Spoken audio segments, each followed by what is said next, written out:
This is Get Sellers Calling You, and I'm Beatty Carmichael. Learn more at our website at getsellerscallingyou.com.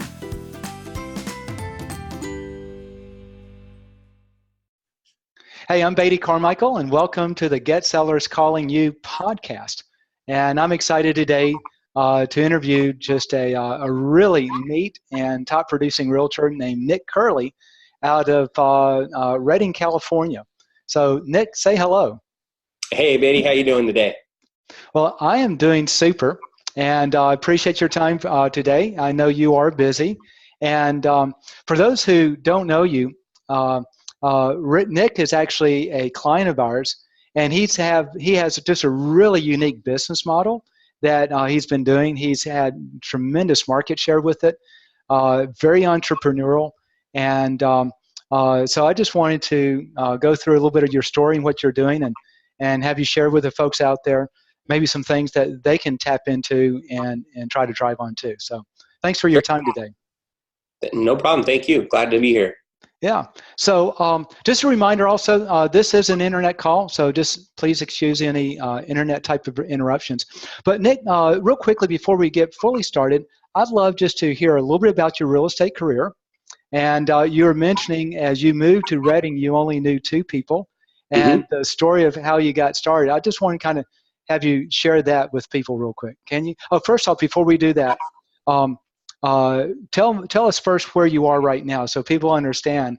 Because I think you mentioned you have a big company, you have a lot of agents, your brokerage. Kind of who are you right now? And then we'll talk about how you got there. Oh, sure. All right. So we're a real estate broker. I'm a California real estate broker. I have a team of agents that work here. We're an independent company. And last year we did about 25 million in transaction volume. That equated to about 60 transaction sides. That was myself, another agent, and a full-time transaction coordinator. We are probably the number 3 or 4 agent in our Shasta board of MLS, and we have a system. Everything here is systemized, from the sharpening of the pencil to the handing over of the keys. So it's definitely a full system operation. Well, that I think is the thing that's been so impressive, because when you and I started working, you had your whole system built out. So I want to get there in just a moment, but tell us how you got started. You were just mentioning before we started the recording, showing up in Redding, and all you knew were 2 people, and now a few years later, you're just this, got this great, powerful business going. So tell us what happened on that. Well, I've been in real estate since 2002, so just over 17 years. I was, from Southern California, and the rat race of Southern California, and the wife and kids. When that starts to hit your life, you start to wonder where you want to end up and where you want to raise those kids. So Redding is a beautiful town. We're surrounded by mountains.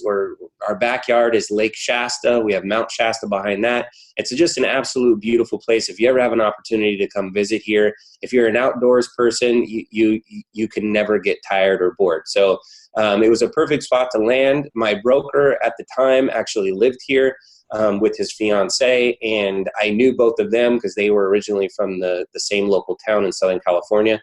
Came up to visit them, fell in love with the town. Went back down, put in my 30-day notice, and moved up pretty much 30 days later. Wow. So when I got here, though, I didn't know anybody. And if you know real estate, it's less about what you know, and it's more about who you know. The good thing is that I had the experience. I knew how to run a transaction. I knew how to write an offer, so on and so forth. But I didn't know any people. I literally went out and door knocked. I picked a neighborhood. The only way I picked it was I said to myself, I would like to live here. And this was a pretty neighborhood, and I just started knocking on the doors. Luckily, I didn't get shot or ran off. I had an excellent coach. My former broker had been in the business for 35 years, was a top producer, so he helped me out with getting some things going, some marketing pieces. But that's basically how I got started here in Redding, was just door knocking and giving everybody extraordinary service. And once that happened, the business started to snowball, and and get bigger and bigger. Now, how long ago was that when you came to Reading? I came here in October of 2013. Okay, And so I'm sorry. what's that, about 5 years? Yep. Yeah. Yeah. We're going on to 5 years now. Every year I've grew my business. The first year I did 8 transaction sides, which, is not bad if you're an agent just starting out, but 15 years in the business, you're kind of wondering what's going on. 2 years after that, I was doing 32 transaction sides by myself, hired a transaction coordinator, and, went up to over 60. That's really amazing. And you found a niche there in Reading that you've really pushed into. Tell us a little bit about that. Yeah, we and this kind of leads to me how I met you, Beatty. But we do a lot of residential income properties, a lot of apartment buildings, the commercial side. I had a property management background down in Southern California, so when I came up here, it was very easy for me to fill right into it. I know that niche, I know that market, I know how to sell that product. I know what buyers are looking for, I know what sellers are looking for, and I knew what to watch out for. So because I was new to town, I exploited that, and now we sell probably 20 to 30% of the market share in apartment buildings in the Shasta County area. Wow, that seems like a lot. 20 to 30% is a lot anywhere you go. What's your key? How are you? Do you go meet the owners so you can get their business, or how is it different from residential retail sales, and what are you doing? Well, direct mail is incredibly effective. When I got in the business in 2002, you'd go out to your mailbox and it would be like pulling out a phone book because you had so much mail, even in a couple days. Then the internet came along and email came along, and all of a sudden that mailbox, the stack of stuff went lower and lower and lower. Fast forward now to 2019, and my wife goes sometimes to the mail every other day, sometimes once a week. So what I'm getting at is the mailbox is a great place to share your business. And that's what I started doing. I started doing direct mail. I had excellent content for those apartment owners and apartment buyers, and they just started calling me. So transfer that to the single family home business, which we have a lot of success in, but we also wanted to gain more market share. But also it's far more competitive. There's a lot more agents that are involved in single family homes than there are in apartments. So that's why I knew that direct mail was a 100% success. I believed in it wholeheartedly. I just wanted to not reinvent the wheel when it came to the content and what it was that got the homeowner to call me. And that's why I found your company and found you guys. Well, cool. I'm glad that you're here. I like to go in that direction. I'm not really not trying to make this a pitch for what we do, but I would love just from your perspective. So you built a business with the residential income properties, and you built it off of direct mail, and now you're wanting, and you got 20 to 30% market share there. So now you're wanting to build a second income with your single family homes. So Right. Talk to me a little bit about what how did you find us, and what you're excited about with what we're doing for you. Yeah, and that's a great question, especially if you have any newer agents that are listening to this, because when I first got into the business, I must have signed up with every single program, everybody that said that they can bring me business, and all I had to do was one transaction that paid for itself. So when it came time to find a marketing system, I really dove through the internet, referral, talking to people outside of my market to try to find what really worked. And I interviewed a lot of other, companies or services. And, a lot of people want to sell you the bells and whistles online, and online is the place to go. And a lot of people might have success there. But my success stemmed from direct mail. So when I stumbled upon you guys and started doing my research before making that call, I noticed that you guys were just as much of a proponent of the direct mail as I was. It's important though to understand, especially as an agent, that direct mail is not instant gratification. It does not happen overnight. Sure, you can send out your first postcard and you could get a call, and that's fantastic, but it's going to take some months of commitment and some repetitiveness in order to gain that reputation in the mailbox. But once you do it and you stay consistent with it, you almost like, it's like you push through the threshold, and then it just compounds on itself, and then the phone starts ringing for you rather than you constantly having to ring on the phone. So that's kind of the short story of how I kind of funneled down, going through some other places that weren't really the same mentality that I had, and found you guys. Very interesting. So now there are a lot of people that send out postcards. Now, postcard is just, for us, it's a delivery method to get content there. And we use, as you know, but we're not using it with you in your particular area, but we push that out through Facebook and we push it out through other forms.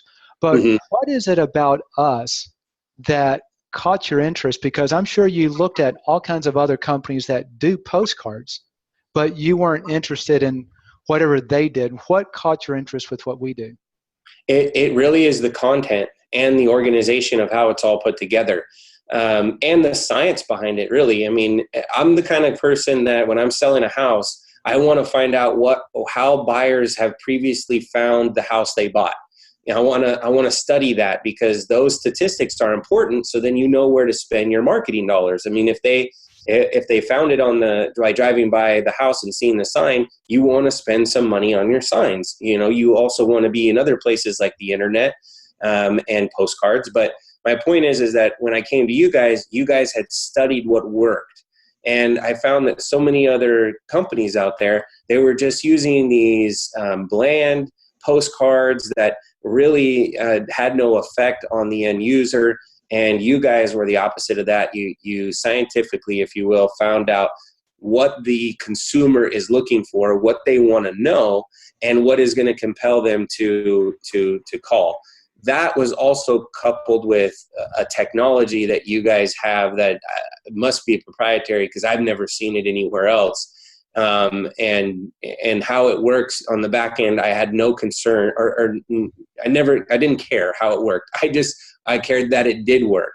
So once we started using that system, and I've already used your guys' program, we just got started in it, and I'm already seeing that technology that you have, where the sellers basically raise their hand and tell you that they're thinking about selling, it works. It's pretty cool.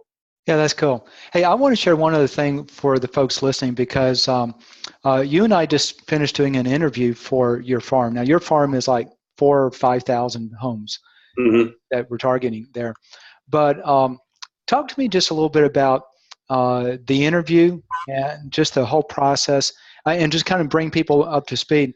So Nick and I just finished doing an interview where I'm asking him questions. He's responding as the realtor, giving his homeowners in that farm an opportunity to meet him, because the hardest part in breaking into a new market, especially like a farm, is them getting a chance to meet you. So talk to me a little bit and just what excites you about that video, because I know you put a lot of effort in preparing for it. We actually recut it again after you watched the first one. So give me an idea just what you see in it. Well, it's great. I mean, people these days, they don't necessarily want to talk to the salesperson until they have enough information to where they want to ask a question. But that becomes a very difficult process for the salesperson, of course, because, you're not going to be able to engage that seller until you meet with them. So you have that impasse there. How do you bridge that gap? So working with you, I thought it was a great idea, but folks out there have to understand that even though I've been in the business this long, I've never been one that does video. I kind of come from the old school of, maybe like meeting somebody at an open house or doing door knocking. But with today's technology, people are on the internet, they're watching videos, and other agents are doing it. So even if you're uncomfortable about it, I would say step out of that comfort zone. Trust Beatty and his team with their system, and go with it, because it gave me an opportunity to answer some really great questions that a lot of sellers have before they decide to welcome you into their home. And it kind of established that ice break to where even if they only watch it for 5 minutes, they still know that I'm a human being, I'm a person, and and it gives me that opportunity to go to the next step, which is hopefully an interview for the job. I love it. Hey, if you don't mind, I'd like to wind backwards just a little bit and go back to residential income stuff a little bit. I'm real curious about that because that seems like a neat niche market that probably most agents don't go after. Do you find that it's a real competitive market or non-competitive? That's a loaded question. I mean, it's a very competitive market on the broker side, with brokers that know what they're doing. You have to be careful in the residential income side because, say for instance, you have a 4-unit apartment building. Well, that's one property, but there's 4 doors in there. There's 4 mini houses in there. So you have 4 inspections. You have 4 tenants that you're working with. You have financing that you have to understand how it works, taxes. You also have to understand the expenses and that kind of thing. So there's a lot of moving parts. So on the broker side, there's not a large volume of agents that do it, but the ones that do are very good. They're very skilled and they know what they're doing. So you have to have that same level of confidence and education in order to compete at that level. On the other side, the buyer and the seller, these are people that own income property, and you have to have usually a minimum of 25% down in order to purchase them. So they're of high wealth, usually of high education, and they expect a certain level of professionalism, and they expect you to know what you're doing. And you're going to have to be able to deliver on those expectations. So it is very competitive in that sense, and the buyers are trusting you to go out there and find them the right property. And if you don't do that, they're definitely going to find somebody else for it. So go ahead. Sorry. That also being said, if you are good and you do know what you're doing, it's also not where a lot of other agents are. So in this day and age, you're better at being a specialist at 1 or 2 things than trying to be great at a whole lot of things. I fully concur on that. We used to offer services to our clients in all realms of different things, and I realized you can't be a master of all. So narrow it down to where you can be a master of. How do you so the dynamics of this residential income is obviously it's not for every agent, but for those who are intrigued with the idea, can you give some basic steps on what do you do or how do you get started? I love the fact that you're sharing it's a lot more moving pieces.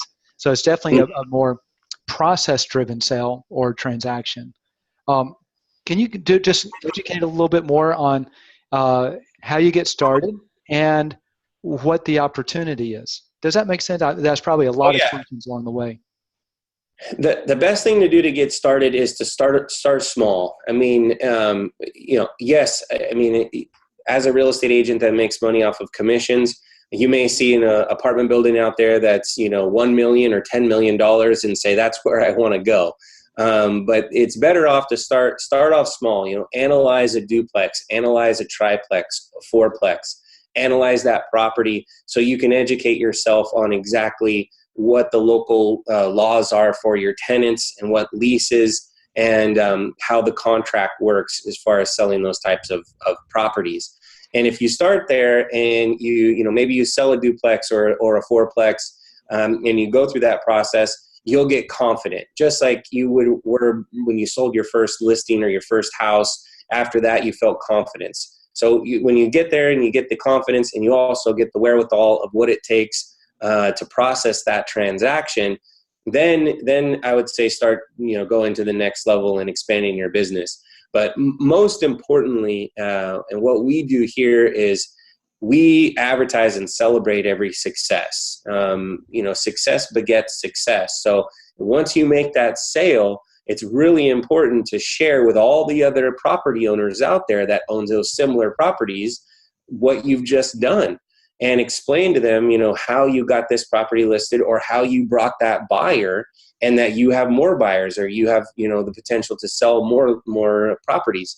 Once you start doing that and you get that type of success, that community out there that owns those properties will know you and know that success, and it'll start to compound more business. But I definitely don't want to portray that this is an easy niche to get in. This took me years and years of work and education, and hundreds of thousands of dollars. So at the end of it, we have 20 to 30% market share today, but that didn't happen overnight. It happened by starting small and celebrating every success with all of those owners, and then in turn providing the result. You can't take a listing and then not sell it and expect other people to hire you. That makes a lot of sense. How does, if you were to make a comparison between the residential income and the single family home, the marketing of it, either the content or the delivery, what's the basic difference, and what are you seeing as your big takeaway of being able to bring over from residential income to then push into the single family home? Well, the marketing is a little bit different because the end user is a different person. In a single family home, you're marketing a place where somebody is going to a buyer. You're marketing a place where somebody is going to have backyard barbecues. They're going to have Christmas morning, their Thanksgiving, they're having friends over. It's in a very emotional place for them, and they're going to make those memories there. On the apartment side, you're marketing an income. I mean, that is a second stream of income. It's an asset that grows wealth for the owner, and also the maintenance that it takes to run it. So you're on a more an emotional sale in a single family home, and it's more a business sale on an apartment on apartments. Both of those combine in certain terms and ways. I mean, there can be some emotion that's involved in apartments, and there is also some business that's involved in single family. But they are definitely different. And when marketing each one, you can market them with the same vehicle, like if it's direct mail, but your message definitely has to be different. I mean, you wouldn't want to tell the investor, this is a great place to live in, and it's an amazing place to have barbecues. They don't care. They're likely not going to live there. So, and vice versa. You wouldn't tell someone who's moving in a single family home that it would make a great rental. I mean, they're not planning on buying it to rent it. They're planning on buying to live there. So if that makes any sense. Yeah, no, that makes a lot of sense. You're listening to the Get Sellers Calling You podcast. To increase sales from past clients and sphere of influence, or from a geographic farm, learn about Agent Dominator. We guarantee your sales in writing or give your money back.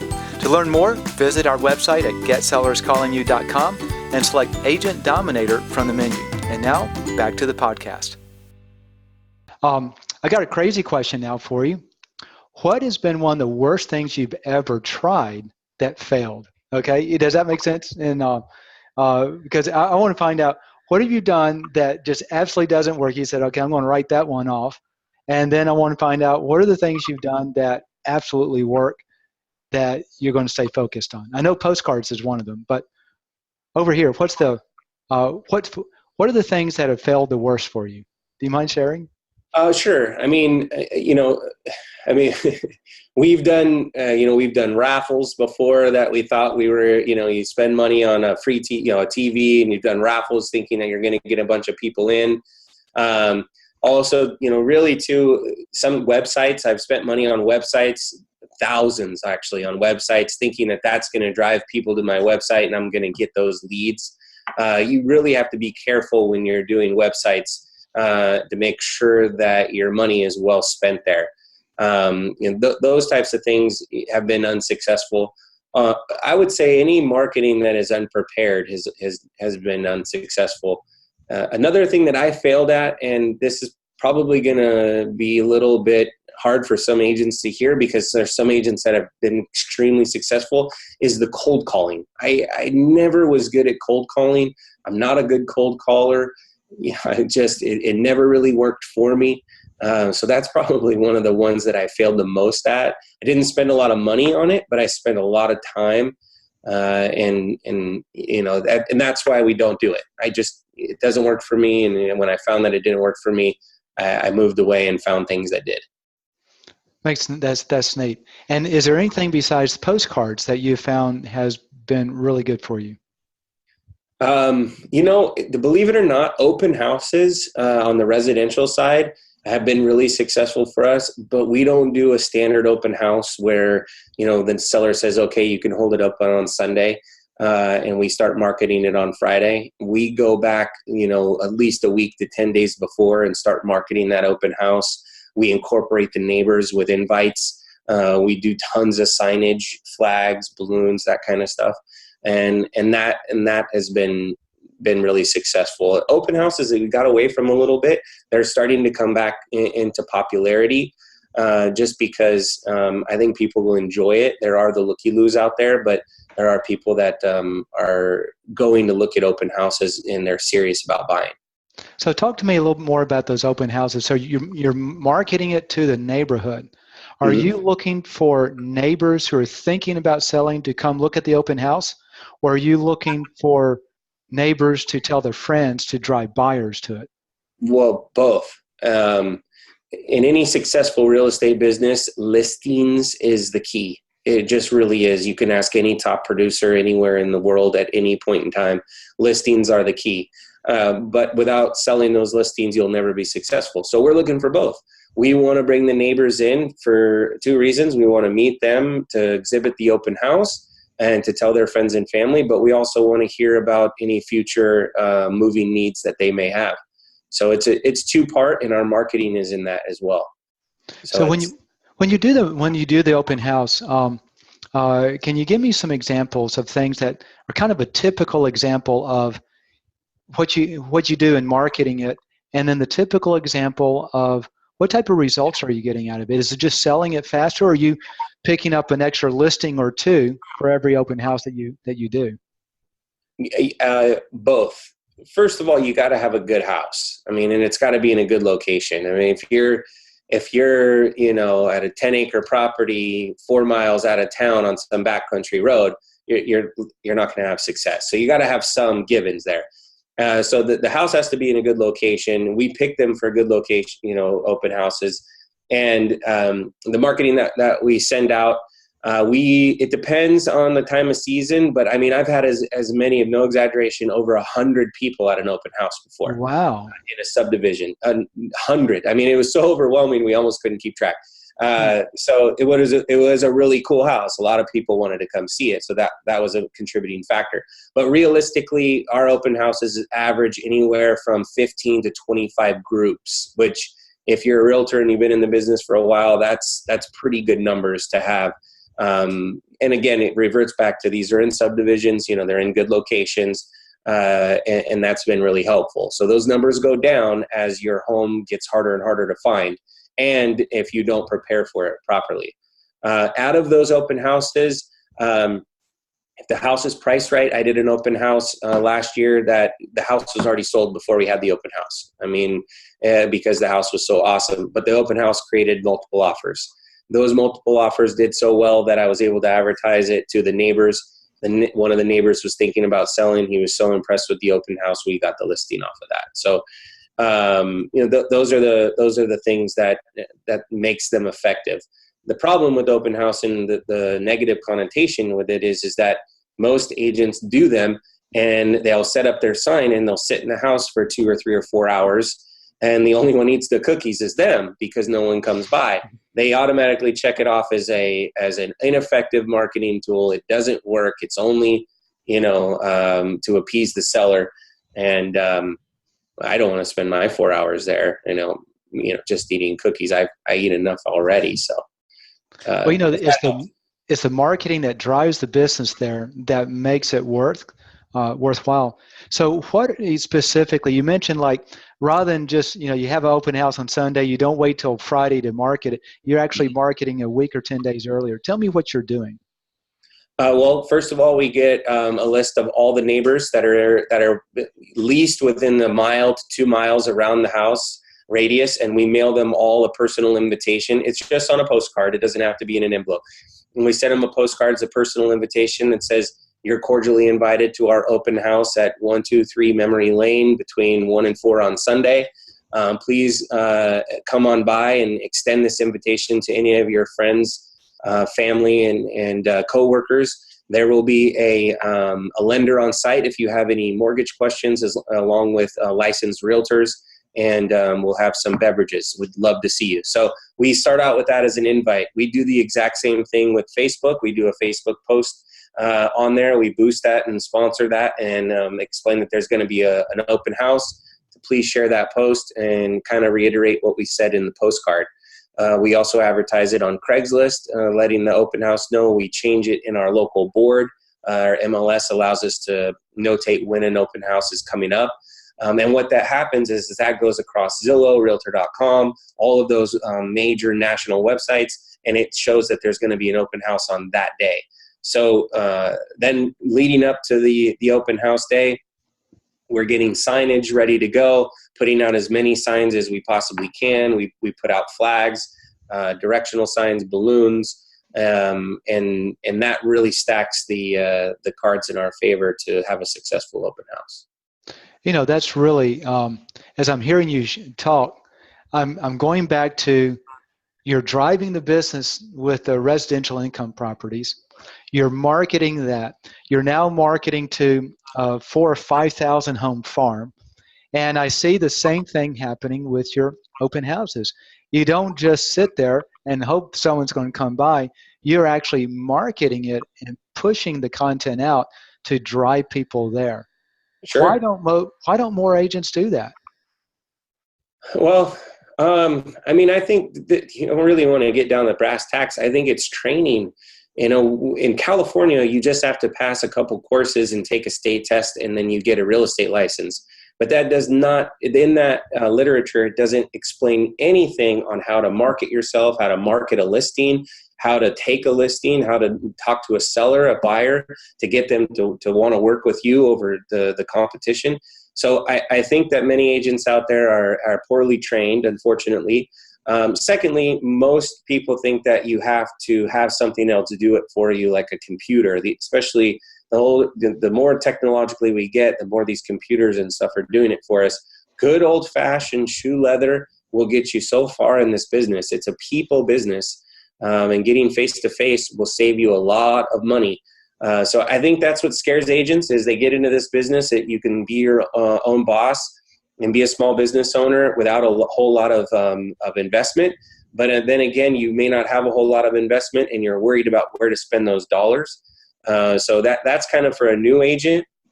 The older agents, maybe they just didn't plan their career accordingly. The way that we were trained, or I was trained and learned, is you have to invest in what you sell. We're in the real estate business. You should be buying real estate throughout your career. If you don't, then you might be in this business for 35, 40 years, still driving people around in your car, in which there's nothing wrong with that. But it's probably the biggest pitfall for most agents and brokers is they forget that they have to invest in what they're selling and set money aside for that too. So I hope that helps explain it. I mean, for the new agent, just get out there and use what your resources are, which is your two legs and your mouth, and talk to people, whether it be through open houses or wherever socially you can do that. And then, for the seasoned agents, is just don't forget to invest for your future. That's really brilliant. And I just love the aggressiveness. Not that you're an aggressive person, but you take an aggressive stance to say, I'm going to market this. If I'm going to spend my time sitting there, I want to make sure a lot of people are coming in. Absolutely. Now, do you, so you're sending out a bunch of postcards, you're boosting posts on Facebook, and I know that's not all that expensive, but you do have some cost involved. You mentioned that you have a lender usually there. Do you get the lender to pay for any of the cost as well? Yeah, the lender will usually provide the refreshments. They'll also do a Facebook post on their personal, Facebook site, whatever it may be. What I always ask them to do too is all of the buyers that you have that are pre-approved in this price range, please send them out an email letting them know that, you're partnering with us to do an open house. So yeah, we get the lenders involved as well. Whatever they want to do as far as co-marketing, sometimes when we're doing the invitations, they'll ask if they can be on the invitation, and then we just split the cost of the print and production and postage with the lender, and they get their picture on there, and they're happy to do it. Okay. You'll find lenders that'll be happy to do it. Just make sure that you abide by all your local RESPA laws and all that stuff. You want to split it down the middle. That makes sense. So if I were to ask most agents on a scale of 1 to 10, 10 being highest, where would you rate the success rate and effectiveness of an open house? Most agents I ask that to would probably say, maybe about a 2 or a 3. If I were to ask you, when you do your open house with all of that marketing behind it, where would you rate that success level? We're high. I mean, a broken clock is right twice a day. So sometimes you strike out even with all that marketing, but very rarely. I would say we're at an 8 and a 9 and sometimes a 10. It just takes a lot of preparation. It really does, but they're effective, and we get a lot of business that way. For me, in my position, I don't as much have the time to do it personally anymore. But the agents that we're bringing on that are just getting started and wondering, hey, what's the fastest way that I can get a transaction or a client, and without spending thousands and thousands of dollars in marketing, and that's the effective way to do it. I love it.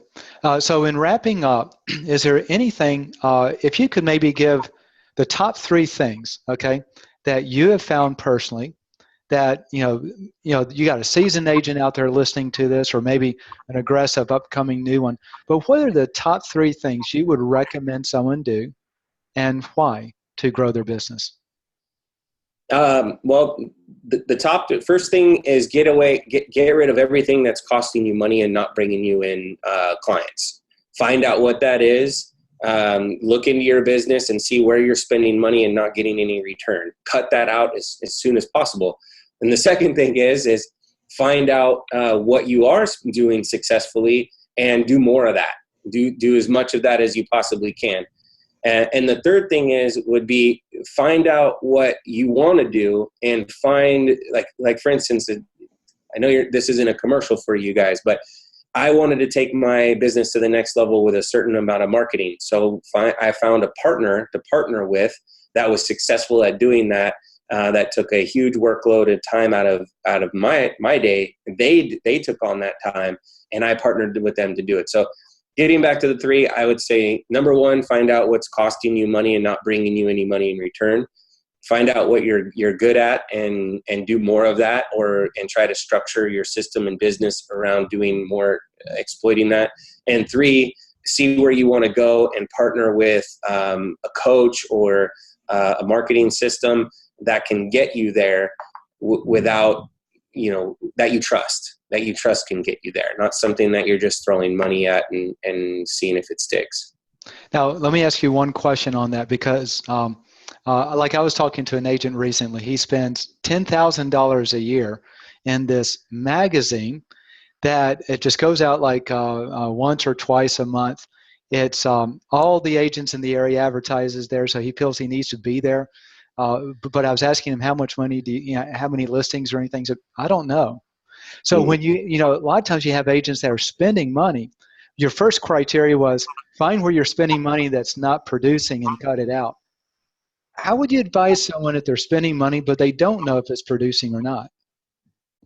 Well, you should definitely have a system. So if you're doing like a magazine like that, every single inbound call that you get, you really should say, how did you hear about us?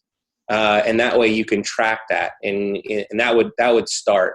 That would be my suggestion. Otherwise, for instance, like the postcards that we send out with your company, it automatically tells us that they got the postcard from us.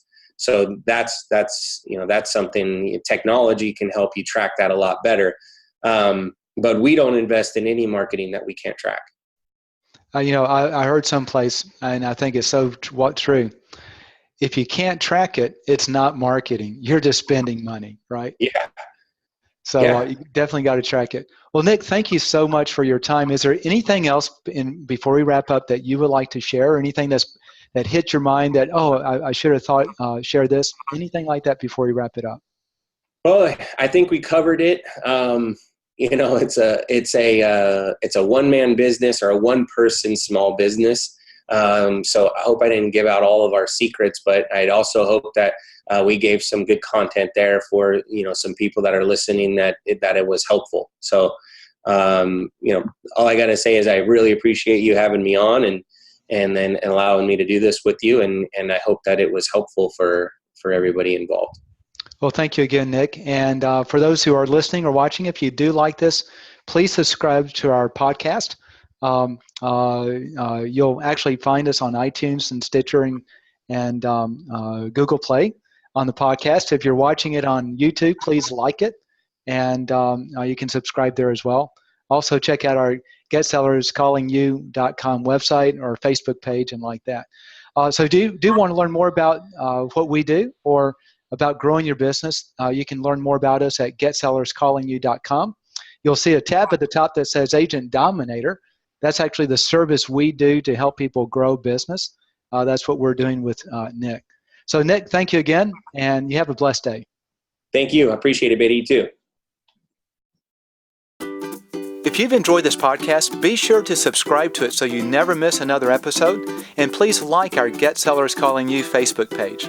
Also, if you want to increase sales from past clients and sphere of influence, dominate a geographic farm, or convert home valuation leads, check out our Agent Dominator program. We create custom content that differentiates you from other realtors, then use it to keep you top of mind with your prospects with postcards, targeted Facebook ads, email campaigns, video interviews, and more. And the best part is we guarantee your sales or give all your money back. Learn more at GetSellersCallingYou.com and select Agent Dominator in the menu. Thanks for listening to the Get Sellers Calling You podcast. Have a great day.